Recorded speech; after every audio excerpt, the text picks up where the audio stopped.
रही संविधान बदलने की बात, डिस्कस किया डॉक्टर साहब ने। संविधान बदलने का लेख किसी ने लिखा है जो प्राइम मिनिस्टर का कोई खास इकोनॉमिकल एडवाइजर है। मैंने कहा यार इकोनॉमिकल एडवाइजर तू अपना हिसाब किताब दे कि तूने इकोनॉमी बढ़ाने पे क्या काम किया, कौन से लेख लिखे, किसानों की आमदनी कैसे डबल हुई, डिस्पैरिटी कैसे कम हुई, आर्थिक असमानता कैसे घटी। अरे तेरा काम हुआ है, तनख्वाह तूने उस बात के लिए है, वरना तेरे पे तनख्वाह उल्टी लेनी पड़ेगी सरकार बदलने के बाद, रिकवरी करनी पड़ेगी। ये किसी प्राइम मिनिस्टर या किसी मंत्री के घर से पैसा नहीं आता, ये इस देश के आम आदमी का टैक्स का पैसा है। जो साबुन खरीदता है उस पर भी जब टैक्स देता है, वो सारा पैसा उस तनख्वाह को का हिस्सा है उसमें इकोनॉमिकल एडवाइजर को। इकोनॉमी की एडवाइस देना नहीं और तुम चले संविधान को बदलने। संविधान का एबीसी तुम्हें पता नहीं। संविधान में अमेंडमेंट करो ना, डंके की चोट पे डिस्कस करो। और डिस्कस करना, अमेंडमेंट करना मेजोरिटी के आधार पे नहीं होता। घर में कोई सोचे ना कि हम 5 आदमी हैं, मियां बीबी और बड़ा बेटा साथ हैं, जो मर्जी घर में करें, 2 छोटे बच्चे ना वो लठ मारेंगे गिर के। क्योंकि you have to decide after consultation with all. घर के सब लोगों की सलाह जरूर लेनी होगी, बाद में आप वोटिंग करवा सकते हैं। Voting is not democracy, majority is not the name of democracy. सबसे पहले हर मुद्दे को देश के सामने, पूरी पार्लियामेंट के सामने सबको डिबेट में हिस्सा लेने का मौका दोगे।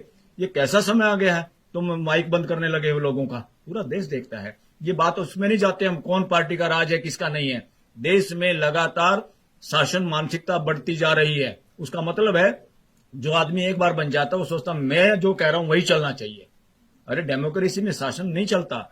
इंडियन कॉन्स्टिट्यूशन व्यवस्था की बात करता है, और व्यवस्था के लिए इन महापुरुषों का जो हमने आज वो किया है, ये व्यवस्था लाने के मोड में थे। ये लोगों के विचार थे कि हर आदमी को कैसे एम्पावर किया जाए, उसको भी इस देश के 140 करोड़ पारिवारिक मुद्दों में कैसे शामिल किया जाए, लगातार कैसे भागीदारी हो। रिजर्वेशन इस देश में सिस्टम में भागीदारी का नाम है, क्योंकि समाज के सभी अंग स्वस्थ तभी रहते हैं जब हर जगह खून की सप्लाई भी सही होती रही, ऑक्सीजन की सप्लाई होती रही। तो समाज के सभी वर्गों का प्रशासन में, शासन में, व्यवस्था में हिस्सेदारी होने से क्या है, पूरा देश उसमें अपनापन ढूंढता है और अपनेपन के साथ लोग सामूहिक तौर पर और इकट्ठे साथ साथ चलते हैं और ग्रोथ करते हैं। इसलिए रिजर्वेशन को खाली नौकरी का और ये टैलेंट से जुड़ा हुआ, कुछ लोगों ने देश में बहुत ये भ्रम फैलाया कि रिजर्वेशन में तो क्या है, पढ़े लिखों का हक मारा जाता है। जिसको रिजर्वेशन मिला या जिसको रिजर्वेशन भी नहीं मिला वो शिक्षा के नजदीक पहुंच गया किसी भी तरीके से। हर बच्चे ने, जिसको रिजर्व कैटेगरी भी कहते हैं लोग, उनके बच्चों ने वो कमाल किया कि वो जनरल कैटेगरी के बच्चों से भी ज्यादा नंबर लेके अब नौकरियां पाते हैं। इसे ये साबित हो गया कि ये भ्रम जो फैलाया जा रहा था समाज में कि रिजर्वेशन के सारे ही अच्छे पढ़े लिखे लोगों का या जो सही समझदार हैं इस देश में, उनका हक मारा जा रहा है, ये नॉनसेंस, इससे बड़ी कोई नॉनसेंस नहीं थी और वो भ्रम दूर हो गया देश का। रिजर्वेशन एक भागीदारी है। अगर भागीदारी ट्रांसपेरेंसी के साथ वैसे ही हो जाए देश में तो किसी को रिजर्वेशन की क्या जरूरत है।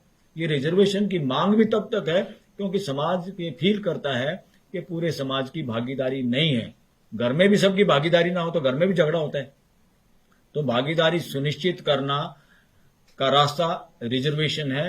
ये एक पॉजिटिव रास्ता है फिलहाल, जब तक समाज में वो ट्रांसपेरेंसी व उस तरह की व्यवस्था स्थापित नहीं हो जाती कि जब जो चाहे उसको ट्रांसपेरेंसी के आधार पे, योग्यता के आधार पे और सबकी भागीदारी हो, सब अपनापन फील कर सकें इस व्यवस्था में देश की, तब तक ये रिजर्वेशन एक बहुत बड़ा सही माध्यम और साधन है सभी की भागीदारी को सुनिश्चित करने का, जिसमें अभी भी गड़बड़ है। गड़बड़ इसलिए है क्योंकि अगर आप बैकवर्ड जिन लोगों को मानते हैं और उसके आधार पे, आर्थिक आधार पे या बैकवर्डनेस के आधार पे या सोशली बैकवर्डनेस के आधार पे रिजर्वेशन का कोई प्रोविजन है कॉन्स्टिट्यूशन में, तो बैकवर्ड्स कितने लोग हैं वो भी पता होना चाहिए। इस देश में तो झगड़ा इसी बात का चल रहा है कि उनकी गिनती हो या ना हो। स्टेट गिनती कराना चाहते हैं, सेंटर कहते हैं तो हमारा अधिकार, हम कराएं या ना कराएं। इस तरह से ये सब साबित होता है कि देश में ट्रांसपेरेंसी नहीं, नीयत खराब है लोगों की और वो नीयत ठीक करने की जरूरत है। वो जिम्मेवारी उन लोगों की नहीं है खाली जिनको कुछ फायदा हो रहा है, उन लोगों का भी बोलने की ड्यूटी है। आज जिनको लगता है मुझे फायदा हो रहा है चुप रहूं, तो कल को उस बात का नुकसान उनको भी उठाना पड़ता। जब रिजेंटमेंट होती है सोसाइटी में तो उसका नुकसान किस किस को होता किसी को पता नहीं। इसलिए हमेशा राइट बात के हक में खड़ा होने की duty, it is a fundamental duty of each and every citizen of India.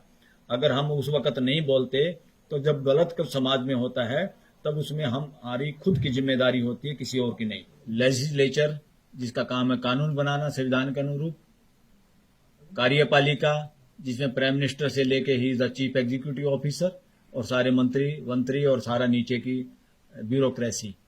Number third, judicial system, judiciary. अब हो क्या रहा है, पार्लियामेंट में जो लोग हैं उनके ध्यान में ये लगातार रहता नहीं, शायद उनको पता भी नहीं, बहुत सारे लोगों को उसमें मनन मंथन चलता नहीं। जिस हिसाब से जनप्रतिनिधि चुने जाते हैं उसमें जुगाड़ करके सारा काम हो रहा है पूरे हर पॉलिटिकल पार्टी में। किसके बदले में कौन जीत सकता है, कौन किस कास्ट के वोट ले सकता है, कौन किस जाति के वोट ले सकता है। इसलिए उसमें आदमी गलत सलत कुछ भी हो चलता है, और वो गलत सलत आदमी प्रतिनिधि चुन तो जाते हैं, हमारे यहाँ चुनाव का जो भी तरीका है नो प्रॉब्लम, मगर उनके जहन में इस देश के संविधान को पूरा तो उनको पता ही नहीं ज्यादातर को। मगर उनको प्रियम्बल भी अगर याद है कि हम इस काम के लिए आए हुए हैं, जो प्रियम्बल में प्रस्तावना में जो इंडियन कॉन्स्टिट्यूशन में लक्ष्य रखा हुआ पूरे देश के लिए, पूरे देश की जनता को क्या चाहिए, पूरे देश की जनता के लिए किस तरह की व्यवस्था चाहिए, उसमें सारे न्याय की, बंधुता की, इक्वलिटी की सारी बातें हैं। अब उसमें जुडिशरी पे भी क्वेश्चन मार्क है। वो क्या क्वेश्चन मार्क है? हाई कोर्ट और सुप्रीम कोर्ट को सुओ मोटो पावर है। लोगों के फंडामेंटल राइट की सुरक्षा की गारंटी देना और संविधान को बचाना इन लोगों का काम है। ये लोग कितना काम कर रहे हैं? मैं ओपन मन से इस बात को कहता हूं, बार बार अंदर सुप्रीम कोर्ट में भी कहता हूं, 5% काम किया है। इनके 100 में से 5 नंबर है अभी तक। 75-80 साल इस देश को आजाद हो गए हैं और ये जुडिशियल सिस्टम पहले से चला आ रहा है। रिट जुरिडिक्शन जितना इन लोगों के पास है, उसके बावजूद भी क्या हो रहा है, ये काम क्यों नहीं कर पा रहे? उस प्रियम्बल में जो लिखा हो उसके अनुरूप रिजल्ट क्यों नहीं हो रहा? देश में अनइक्वलिटी बढ़ी है कि कम हुई है? इक्वलिटी की हम बात करते हैं, भाईचारा ज्यादा हुआ या कम हुआ है? अरे लिटरेसी तो बढ़ गई, मगर बाकी चीजें कहां पहुंची? पर लिटरेसी का मीनिंग क्या है? लिटरेसी का मीनिंग क्या है? कबूतर ए एप्पल का मतलब नहीं है, या आपने ग्रेविटेशनल लॉ पढ़ लिया फिजिक्स से आप बड़े भारी साइंटिस्ट हो गए या जज बन गए, आपको पता है संविधान की सारी धाराएं आपको याद है, इसका कोई मायने नहीं है। संविधान का ऑब्जेक्ट जो है, ऑब्जेक्टिव जो उसमें तय किए हुए हैं, वो कहां तक आपने अचीव किए हैं, आपकी जजमेंट ने अचीव किए हैं। आपकी जो जजमेंट आती हैं उससे भाईचारा बढ़ रहा है, इकोनॉमिकल इक्वलिटी बढ़ रही है क्या? इस तरह के क्वेश्चन मार्क अब जुडिशरी पे भी है, और एडवोकेट लोग वोकल हो रहे हैं। वोकल क्यों हो रहे हैं? जब तक एक नहीं बोलता दूसरे भी बोलते नहीं। वकील लोग भी इन बड़े बड़े शहरों में आके जो वकालत देश की स्टेटों की राजधानी और सुप्रीम कोर्ट देश की राजधानी में करते हैं, हम सब उसी चक्कर में अपने बच्चों को पढ़ाने में और किराए देने में और इस तरह के गाड़ी घोड़े के जुगाड़ करने में लगे रहते हैं। प्रियम्बल हम भी भूल जाते हैं कि हमारा काम क्या था, हम किस काम के लिए डिग्री लेके आए थे बड़े बड़े सपनों के साथ, हम उसमें कितने कामयाब हुए हैं, और हम क्या उस दमखम के साथ अपने केस को प्लीड कर पाते हैं क्या कोर्ट के जजेस के सामने, या फंक्शन में जब वो हमें मिलते हैं उनकी दुआ सलाम राम रमी के अलावा कुछ और भी उनके कानों में बोलते हैं कि नहीं बोलते हैं? तो अब क्वेश्चन मार्क, मैं क्योंकि लॉ का स्टूडेंट हूं, मैं जुडिशरी पे क्वेश्चन मार्क करता हूं, क्योंकि मैं पार्लियामेंट का मेंबर नहीं, हम कोई ब्यूरोक्रेसी में नहीं है, मंत्री संतरी नहीं है। हर वकील ये जुडिशरी से पूछे कि भाई 2 अंग खराब थे, जब लीवर किडनी खराब हो रही थी, अरे हर्ट तेरा क्या हाल हुआ, तू भी बैठ गया। तो इनको, हर जज को, हर सुप्रीम कोर्ट को और हाई कोर्ट को क्वेश्चन मार्क करना अब वकीलों का काम है। एक अकेला चीफ जस्टिस संविधान को लागू करने के जुगाड़ में है, कोशिश में है। वो चीफ जस्टिस चंद्रचूड़ के बारे में कहा, ओपनली अब लोग वोकल हो गए हैं जजों के बारे में, सुप्रीम कोर्ट के बारे में। और सुप्रीम कोर्ट में हमारे यहां क्या होता है, सुप्रीम कोर्ट में जज वो आते हैं कि किस हाई कोर्ट का जज का रिप्रेजेंटेशन नहीं है। तो हमने बल्कि जस्टिस गवई के सामने एक दिन प्रोग्राम में, डॉक्टर अंबेडकर का जन्मदिन की जयंती हमने मनाई थी सुप्रीम कोर्ट लॉन्ज में, वहां ओपनली कहा था ये धंधा, गोरख धंधा बंद करो सर। बोले क्या कि जो जज है भाई, यहां पंजाब हरियाणा हाई कोर्ट का रिप्रेजेंटेशन नहीं है, अब ये बात छोड़ दो आप, किस हाई कोर्ट का रिप्रेजेंटेशन है। अब इस बात का ध्यान रखो किस समाज के अंग का रिप्रेजेंटेशन नहीं है सुप्रीम कोर्ट में। ये गदर फंड नहीं चलेगा अब इस देश में। तो उसके लिए हम सबको वोकल होना पड़ेगा, इकट्ठे होना पड़ेगा। देन जब प्रेशर बनाते हैं, जब बात को रखते हैं बार बार, तब इंप्लीमेंट होती है। और बड़ी बात यह है कि जब इक्वलिटी और डिग्निटी की बात करते हैं, प्रोफेसर रतनलाल जीते जागते उदाहरण हैं, जो अपने कॉलेज में इनकी प्रमोशन तक रोकने का काम सिस्टम कर रहा है। सिस्टम में अभी इक्वलिटी, आदमी को आदमी की तरह ट्रीट ही नहीं किया जा रहा। और जब दिल्ली में, देश की राजधानी में, और दिल्ली यूनिवर्सिटी के नाम में ग्रामीण कॉलेज में ऐसा हो रहा है, तो हम अंदाजा लगा सकते हैं देश के दूर दराज इलाकों में क्या हो रहा है। ये बहुत चिंता का विषय है। अगर अन्याय एक के साथ होता है तो समझो अन्याय पूरी दुनिया के साथ हो रहा है। और उसी के साइड इफेक्ट हैं जो समाज के अंदर घर्षण के रूप में, लड़ाई झगड़े के रूप में और फसादों के रूप में समय समय पर निकलते हुए नजर आते हैं। बहुत सारी चीजें इकट्ठी होती है मानसिकता में, तब जाके कोई छोटी सी चिंगारी बड़े उपद्रव में बदलती है देश और दुनिया के अंदर। इसमें कोई दो राय नहीं।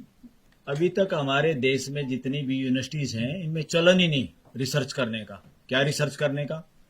हमारे वकील लोग भी अपने बच्चों को इंग्लैंड में, यूएस में, बाहर की यूनिवर्सिटियों में एलएलएम कराने में गर्व महसूस करते हैं इंडिया की बजाय।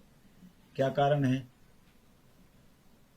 वहां पर यूनिवर्सिटीज में रिसर्च होती है, अपनी हाई कोर्ट और सुप्रीम कोर्ट की जजमेंट्स पे रिसर्च करते हैं प्रोफेसर, वो पब्लिश होती है और ओपन डिबेट होती है, बाहर आती है कि किस मुद्दे पे सुप्रीम कोर्ट के या किसी हाई कोर्ट के, विदेशों की बात कर रहा हूं मैं, कि जजमेंट में आपस में क्या गड़बड़ है, जो पर्टिकुलर लोगों के साथ उसने बिहेवियर रीजनिंग गलत दी और दूसरे में कुछ फेवर किया। हमारे यहाँ ये प्रचलन अभी कम है। अदरवाइज तो बहुत सारी ऐसे जजमेंट है सुप्रीम कोर्ट के, हाई कोर्ट्स के, जिसको अगर ध्यान और रिसर्च किया जाए यूनिवर्सिटीज में, ये पाएंगे कि गरीब तबका जो है उसके साथ उन्हीं जजों ने या उन्हीं कोर्टों ने के फैसले कुछ अलग हैं, और जो प्रभावी लोग हैं उसी मुद्दे पे, उन्हीं पॉइंट्स पे, उसी लॉ पे, उसी धारा में जजमेंट्स अलग हैं। वो बस ऐसे हैंडल घुमा देते जैसे गाड़ी का हैंडल मोगा है, राइट और लेफ्ट हो गए, लोगों को पता नहीं चलता। लोग ये सोचते रहते हैं हाई कोर्ट की जजमेंट है, सुप्रीम कोर्ट की जजमेंट है, इससे आगे क्या करें। अब लोगों को, वकीलों को भी, नए स्कॉलर्स जो नए स्टूडेंट हैं, उनको ये देखना होगा किस जजमेंट में सेम जूरिस्प्रूडेंस को लागू नहीं किया गया। Supreme court bar association, high court bar association के भरोसे भी रहने की जरूरत नहीं है। अलग बॉडी बना के भी वोकल होने की जरूरत है। और मैं तो कहता हूं जरूरत है इस वक्त प्रेस कॉन्फ्रेंस करने की भी। सच्ची बात पे कोई कंटेम्प्ट नहीं होता। If you are speaking truth there is no contempt. फिर किसी जज का इंडिविजुअल भी अगर करप्शन के या गलत आचरण का कुछ हमारे पास सबूत है, उसका भी कोई कंटेम्प्ट नहीं होती। ये भय इस देश को खत्म करना होगा, खासतौर पर वकील समाज को। जमानतों के केस में भी अक्सर वकील लोग डिस्कस करते हैं। गरीब गुरबे या जिनको कमजोर जातियां समझते हैं लोग, उनके लोग जेलों में ज्यादा हैं और लंबे समय तक पड़े रहते हैं, उनको जमानत नहीं मिलती, सुप्रीम कोर्ट तक भी डिसमिस हो जाती है। और जो प्रभावी लोग हैं उनकी जमानतें भी अगर देखेंगे कि उन्होंने कितने समय में जमानत मिली, कितने वक्त वो जेल में रहे, ये रिसर्च का मुद्दा इस देश के लिए। डिस्क्रिमिनेशन आज प्रशासन में नहीं है, जुडिशियल लेवल पे भी हमें चेक करना है और उसको रोकना होगा। इसी का नाम है राइट टू एक्सप्रेशन, कि आदमी के जो विचार हैं या जो मन में है वो परिवार के सामने कह पाए और परिवार पेशेंस के साथ उसको सुन पाए, रिएक्शन ना करे, रिस्पॉन्स दे। यही राइट टू एक्सप्रेशन है। अब हो क्या रहा है, इस राइट टू एक्सप्रेशन के लिए हमने एक प्रोग्राम किया था कुछ दिन पहले। उससे पहले पूरे देश में ये स्थिति थी को खुल के बोलना ही नहीं चाह रहा था। अब ये सोचते हैं भाई खुल के कौन बोलेगा, खुल के कोई देश में सत्ता पक्ष विपक्ष ही नहीं बोलेगा, ये देश के आम लोग बोलेंगे। तो हमने एक राइट टू एक्सप्रेशन पे प्रोग्राम किया और उसमें सभी जो सुप्रीम कोर्ट के अंदर लाइसेंस शुदा पत्रकार बैठे हैं, टीवी के, इसके प्रिंट मीडिया के, सबको हमने निमंत्रण दिया। सब बड़े खुश हुए। अगले दिन मैंने कहा भाई कितने लोग आएंगे? उन्होंने कहा सर आएंगे हम सब लोग, हमें बोलने का भी मौका देना। मैंने कहा आप लोगों को 2 का मौका मिलेगा। तीसरे दिन मैंने कहा भाई वो 2 कौन बोलेंगे? वो सारे चुप। बोले जी हमें तो आना भी मुश्किल है। भाई क्यों आना मुश्किल है? क्यों हमें परमिशन लेनी पड़ती है अपने चैनल से, मीडिया हाउस से। हम नहीं, आप प्रोग्राम में भी आ सकते। मगर तुम छुप के आ जाना। बोला कोई फोटो ले लेगा, पता चल जाएगा वहां गए थे। तो ये पत्रकारों का हाल है इस देश के, जिनको कहते हैं लाइसेंस शुदा गुंगे लोग। उसका नाम है गोदी मीडिया। तो ये सिचुएशन है। अब बेचारे बच्चे आए थे कि पत्रकार बनेंगे, देश के सामने सारी बातें रखेंगे। वो अपनी रोजी रोटी के चक्कर में वो भी उसी तरह गूंगे हो गए जैसे मेजोरिटी ऑफ एडवोकेट हो गए। तो मेजोरिटी ऑफ एडवोकेट कहां बोल पाते हैं? हमारा काम बोलना है कि देश में कोई भी समस्या होती है, बार का मतलब क्या है? खाली मेंबरों के सुविधाओं के लिए नहीं। सुप्रीम कोर्ट की बार उस वक्त अगर ना खड़ी हो कि जब देश सुनना चाहता है कि वकील इस वक्त क्या बोल रहे हैं।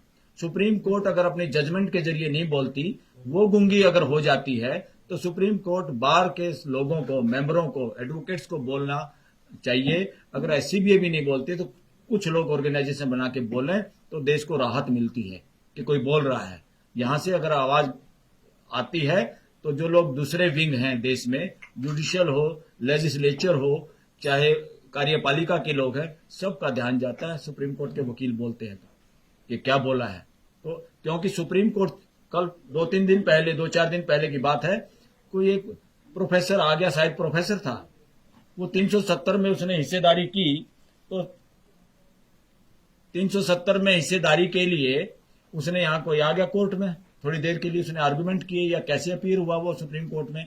अरे भाई कोई बात नहीं, 370 का मुकदमा है, कोई देश में जंग थोड़ा छिड़ रही है, कोई मुद्दा है सुप्रीम कोर्ट के आया, उसमें डिस्कशन से किसको डर है? क्यों डर है भाई? डर होता चोरों को, वरना कोई बात है, खुला उसमें संवाद होना चाहिए देश में। जब कोर्ट में है मुद्दा तो क्या दिक्कत है?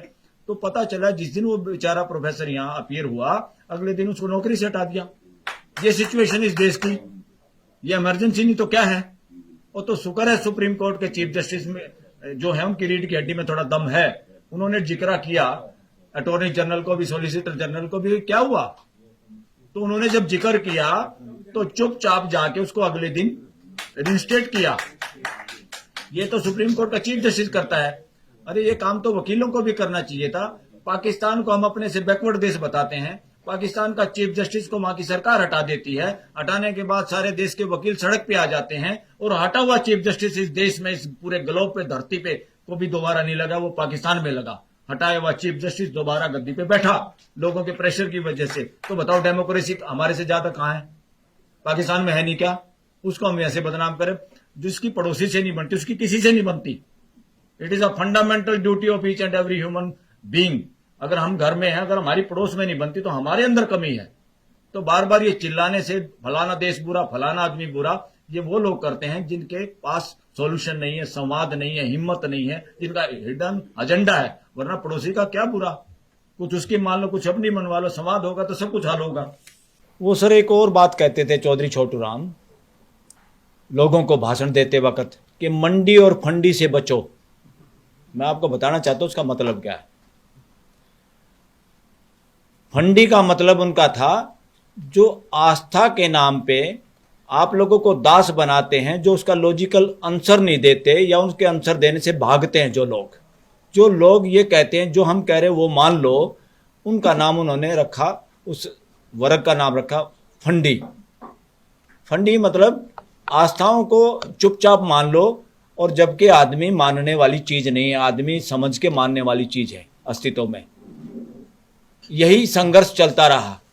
उन्होंने एक बड़ी बात कही, और मेरा अपना निजी शोध ये है कि जहां जहां आस्थाएं लगातार जारी हैं, यानी फंड जारी है, यानी उस फंड को बढ़ावा देने वाले फंडी लोग अभी हैं, तो वहां पे मंडी हावी है, यानी कैपिटलिज्म हावी है। क्योंकि आस्था लोगों को दास बनाती है, और जहां जहां पूरी दुनिया में नजर मारो, जहां जहां आस्थाओं का ठोर ठिकाने मजबूत हैं, वहीं पे कैपिटलिज्म हावी है। क्यों? आस्था सिखाती है कि कोई ऐसा है, आपके कर्म ऐसे, इसलिए आप तो भुगतो ऐसे ही। वो बराबरी का दर्जा ही नहीं देने देती, बराबरी का कॉन्फिडेंस क्रिएट नहीं होने देती। आस्था इस बीमारी का नाम है। आस्था एक दास्ता है, और आस्था से जहां जहां आदमी निकलता है वो कैपिटलिज्म का मुकाबला करता है, यानी उसके बीमारी को भी समझता है। ये दोनों सिक्के के पहलू हैं, मंडी और फंडी, आस्था और कैपिटलिज्म। कैपिटलिज्म भी उसी तरह से है जैसे आस्था में है कि किसी की किस्मत अच्छी। तो कैपिटलिज्म वाले मानसिकता का भी यही है कि मेरे पैसे, मैंने पैसों से और पैसे कमा लिए और जितने मर्जी बना लूं, चाहे मैं अंबानी का फूफा बन जाऊं, पूरे देश की संपत्ति मेरे पास हो जाए, तुम क्या, तुम्हारे तो कर्म माड़े हैं। तो ये नॉनसेंस अब चलने वाली नहीं है, क्योंकि एग्जिस्टेंस में कोई भी नौकर और मालिक का रिश्ता ही नहीं है अस्तित्व में। हमने ही कहानियों में शेर को जंगल का राजा बना दिया, वरना बंदर तो बहुत बार उसकी बेइज्जती करता है और वो चुपचाप चलता हुआ नजर आता हमारे को शेर। ये आदमी ने कहानियां गढ़ रखी हैं अपनी मानसिकता के अनुसार, क्योंकि उसकी मानसिकता जब शासन की होती है तो जंगल का शेर का भी शेर को मालिक बना देते हैं कहानी में। तो कहानी जानवरों की लागू इंसानों पे करना चाहते हैं, ये नहीं होगा। इसका वक्त आ गया है, समाज इससे आगे बढ़ेगा। और साथियों, एक और बात, हमारे कॉन्स्टिट्यूशन में आस्था की भी बात है और साथ में फंडामेंटल राइट की बात है। अरे फंडामेंटल राइट मेरा स्पीकिंग का, एक्सप्रेशन का है, तो मेरा ये कहना है कि फंडामेंटल राइट टू एक्सप्रेस बड़ा है तुम्हारी आस्था से। अगर तुम्हारी आस्था मेरी टांग बांधती है तो तुम्हारी आस्था को लात मारते हैं हम, तुम्हारे को जवाब देना पड़ेगा। तुम्हारी आस्था किस पे डिपेंड करती है बताओ, प्रश्नों का उत्तर दो। आज मेरा बच्चा कुछ बात पूछता है, मेरा बच्चा पूछता है मेरे से, ये लाइव बात कर रहा हूं मैं अपने घर की, कि पापा गीता में तो ये लिखा है, श्री कृष्ण के मुख से ये कहलवाया गया है किताब में कि मैंने ही 4 वर्ण बनाए हैं, यानी ब्राह्मण, क्षत्रिय, वैश्य, शूद्र। बोला पापा SC ST तो अछूत थे, वो किसी वर्ण में नहीं आते, तो या तो कृष्ण झूठा या कृष्ण नकली, जवाब दो। और मैंने आंसर दिया, बेटा ये कृष्ण भी झूठा, ये गीता भी झूठी। क्योंकि जब या तो कृष्ण बेवकूफ नहीं हो सकता, इसका प्रश्न ये घर में चर्चा का विषय है, ये कोई आस्था के नाम पे चुप रहने की बात नहीं है। आप लोगों के चेहरों पर, जबान पर लगाम नहीं लगा सकते। आस्था बहुत छोटी चीज है हमारे फंडामेंटल राइट के आगे, और आस्था को हमने कुचलना होगा फंडामेंटल राइट टू एक्सप्रेशन के द्वारा, और देश और दुनिया को तभी आगे बढ़ पाएगी। आस्था इतने सालों से, हजारों साल से बेवकूफ बना सकती है कोई आस्था? We have to test logically, reasoning के साथ। हमें हमारी किताब हमारे बुजुर्गों ने लिखी, उन पे हम कोई लाछ नहीं लगाना चाहते। क्या वक्त था, कैसे लिखी, क्यों लिखी, नो प्रॉब्लम। हम प्रेजेंट की बात करते हैं, क्या प्रेजेंट सिनेरियो में वो लागू होती है? लागू करे तो झगड़ा होता है, झगड़ा चाहिए क्या? समानता चाहिए कि नहीं चाहिए? और हिसाब लेना पड़ेगा आस्थाओं से, रिलीजियस बुक से, रिलीजियस लीडर से, रिलीजियस स्थानों से, कि बताओ 700 करोड़ को जोड़ने के लिए तुमने क्या काम किया, क्या प्लान है तुम्हारे पास? 700 करोड़ लोग तुम्हारे इन घरों में घुस नहीं सकते, तुमने अलग अलग लोगों के लिए घर बना लिए। मानव जाति ऐसा नहीं चाहती। और साथियों, मानव जाति का एग्जिस्टेंस में अगर रिलीजन कोई है, वो एक व्यवस्था है, अस्तित्व में व्यवस्था है, सबके लिए, सब उसको समझ सकते हैं। हमें तो सिर्फ व्यवस्था, उस अस्तित्व की व्यवस्था के अनुरूप जीना भर है, इससे बड़ा कोई काम मानव जाति का नहीं है। अब व्यवस्था के अनुसार नहीं जी रहे, इसलिए तो पॉल्यूशन है, लड़ाई हो रही पॉलिटिकली। पूंजीपति राज्यसभा लोकसभा में पहुंच रहे हैं और उनको चाहिए जंगलों का अंदर दबी हुई खदानें। धरती माता का दूध पी के हम अपनी माँ का बड़े हुए हैं, और आज मैं ये कहने लगूं बुढ़ापे में, माँ बूढ़ी हो गई, माँ दूध तो अब तेरे पास है नहीं, जब तेरी किडनी खा लेते तेने मरना तो है ही। तो धरती के साथ वो सिचुएशन कर रही है मानव जाति, और ये सारी सुप्रीम कोर्ट और सारे ह्यूमन राइट कमीशन दुनिया के चुपचाप मुक्त दर्शक बन के खड़े हुए हैं, नकली हैं, रबड़ स्टैंप हैं, नाम के नौकरियां कर रहे हैं, नाम रख रखा है ह्यूमन कमीशन के चेयरमैन। ह्यूमन राइट को समझते नहीं, घर में ह्यूमन राइट को लागू नहीं करते। इस तरह के लोगों का कब्जा है, और कब्जा छुटवाना है सबको मिलके। और दोस्तों, किताबें इंसान लिखता है, इंसान किताबों से बड़ा है, किताबें इंसान को बंधक नहीं बना सकती। इसलिए उन पे चर्चा होना और उन पे क्वेश्चन रेज करना प्रेजेंट सिनेरियो में कोई बुरी बात नहीं है। उन पे क्वेश्चन ही ना रेज करें, फिर तो आप और हम इंसान हैं या तोते हैं, पिंजरे के तोते, के तोते की तरह बोलना आपको। बस यही है शासन मानसिकता, कि मैंने जो कह दिया उसको आप काट नहीं सकते। तो हमारे बुजुर्गों ने जो किताबें लिखी हैं, वो किताबें न केवल एक सेक्ट की है, एक धर्म की है। ये धर्म कुछ नहीं है, ये रिलीजन है, ये संप्रदाय है। धर्म एक व्यवस्था है जिसमें पूरी मानव जाति समाती है, वो धर्म है। ये सारे संप्रदाय, इनको धर्म भी मत कहा करो ना, इनको धर्म सोचो कि मेरा धर्म भ्रष्ट हो गया, उसका धर्म भ्रष्ट हो गया। कोई घंटे का धर्म भ्रष्ट नहीं हुआ किसी का। हाँ, बहुत जल्दी धर्म भ्रष्ट हो रहे हैं। धर्म भ्रष्ट नहीं हो रहे, मानसिकता भ्रष्ट हो रही है हमारी। धर्म कोई भ्रष्ट नहीं होता। साथियों, एक तो ये दोनों कंसेप्ट बिल्कुल गलत है, इनह्यूमेन है। रूल ऑफ लॉ या रूल ऑफ डेमोक्रेसी, रूल तो कतई मिटाना है। रूल तो बच्चा भी नहीं चाहता मां का रूल अपने ऊपर। ये एक व्यवस्था है म्यूचुअल सपोर्ट की, उपयोगिता पूरकता की, पूरा अस्तित्व वैसे ही काम करता है। तो रूल ऑफ लॉ नहीं चाहिए, सिस्टम ऑफ लॉ चाहिए। शासन नहीं चाहिए, व्यवस्था चाहिए। और ये मैं क्यों ऐसा जिक्र कर रहा हूं, विद इन 1 मंथ हम एक और सेमिनार करना चाह रहे हैं, बड़े जगह पे करेंगे, जिसमें सीधा आह्वान होगा पूरे देश को, अब शासन नहीं व्यवस्था चाहिए। अब शासन नहीं व्यवस्था चाहिए। डिग्निटी नहीं है, या डिग्निटी ऑफ लेबर ही नहीं देश में। बेड़ा गर्क हो गया देश का। और इस देश को सब ने मिलजुल के आगे, कोई एक मसीहा आएगा, इस फ्रॉड में मत फंसो। एक मसीहा के चक्कर में तो हमने आज तक अपना शोषण करवाते रहे। कोई अपने को हीन समझता रहा, कोई दीन समझता रहा, कोई मूर्ख समझता रहा, किसी को मूर्ख कहते रहे। तो एक मसीहा वसीहा का चैप्टर खत्म, पूरा कांटा, 100% नॉनसेंस बात। और ऐसे ही कोई एक आदमी, एक नेता ही कल्याण करेगा, बिल्कुल काटा। शासन नहीं है, शासन मानसिकता है। ये बदमाशी बंद करनी पड़ेगी देश में, और व्यवस्था इसकी जगह पे चाहिए। शासन नहीं व्यवस्था। आप सबका आह्वान करते हैं, और सब साथियों का सहयोग भी चाहिएगा। उसमें हम सब पॉलिटिकल पार्टी के भी लोगों को, सबको बुलाएंगे, इंक्लूडिंग शासन, अपोजिशन, कोई भी है जिसका दिल करे वो आए, हम सबको बुलाएंगे। और सबके सामने ये कहेंगे कि शासन वासन की मानसिकता से बाहर निकलो, आप क्लास अटेंड करो इस बात की। कॉन्स्टिट्यूशन व्यवस्था चाहता है, ये ड्रामेबाजी बहुत हो गई है। President of the India, prime minister of the India, बाकी बेवकूफ ऑफ द इंडिया है। चीफ जस्टिस ऑफ इंडिया, बाकी बेवकूफ हो। न्याय के नाम पे जजमेंट आ रही है, न्याय नहीं हो रहा। यहां पे क्या हो रहा है, जजमेंट आ रही है, 2 पड़ोसियों का झगड़ा हुआ, एक के पक्ष में फैसला आ गया, दूसरी अदालत में उल्टा हो गया, तीसरी में फिर कुछ और हो गया। सुप्रीम कोर्ट तो आते आते वो मुकदमे लड़ने वाले बूढ़े हो गए, कुछ तो मर गए। वो पड़ोसी से पड़ोसी बात नहीं कर रहा, 2 भाई बात नहीं कर रहे। सुप्रीम कोर्ट को चिंता नहीं, हाई कोर्ट को चिंता नहीं। अरे 2 भाई हैं, इनको मिलाना है, बेवकूफ हो, इनको तोड़ना नहीं है, न्याय करना है, फैसले नहीं करने हैं। तो सुप्रीम कोर्ट, हाई कोर्ट में किसी में भी कम से कम, नीचे की अदालत की तो हिम्मत ही नहीं। उनको तो ऊपर से जैसे बोलेंगे उसको फॉलो करना है। पावर है तो हाई कोर्ट और सुप्रीम कोर्ट के पास है, जो अलग रास्ता बना सकती है। अरे भाई, हमें फैसला नहीं चाहिए, हम तंग आ गए तुम्हारे फैसलों से।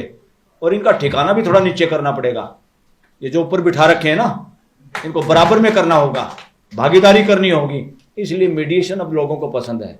मीडिएशन में दोनों पार्टियां सामने बैठती हैं, वकील बैठता है, क्योंकि जजों ने भी समझ लिया, वो ये तो नहीं चाहते हमारी नौकरी खराब हो, वो नौकरी सुरक्षित रखना चाहते हैं। पर उनके समझ में आ गया हमारे बस का कुछ नहीं है, हम इस देश के साथ न्याय नहीं कर सकते। नौकरी कर सकते, पेंशन ले सकते हैं। और बहुत सारे जजेस तो इतनी लंबी लंबी जीभ निकाले रहते हैं आफ्टर रिटायरमेंट, अपॉइंटमेंट के चक्कर में। इंडिपेंडेंस कहाँ रहेगी भाई? जब मेरे कोई मैं जीभ निकाल रहा हूं तो मैं कैसे बोल पाऊंगा? तो सारी की सारी ये अपॉइंटमेंट, इस तरह के जो एक्ट बना रखे हैं, इनको दाना डालने के लिए सारे तो ये बकवास बंद होनी चाहिए। इसके लिए हमें बोलना पड़ेगा। एससीबीए नहीं बोलेगी। एससीबीए का प्रेसिडेंट सेक्रेटरी हो सकता ना बोलें, क्योंकि सरकार के साथ मिलकर या प्रैक्टिस चमकाने के लिए मोटी मोटी फीस लेकर नोटिस कराने के जाल में उलझा हुआ है वकील बिरादरी। देश तो इंतजार कर रहा है कि वकील कुछ करेंगे। बातों बातों में कहते हैं आज़ादी में वकीलों ने ये कर दिया, फलाना कर दिया। अरे 75 साल की आज़ादी में क्या किया, उसका हिसाब दो देश को। पहले तो कर दिया जिसने जो करना था। खबरों में बने रहने के लिए फोरम 4 को सब्सक्राइब करें और नोटिफिकेशन पाने के लिए बेल आइकन दबाएं।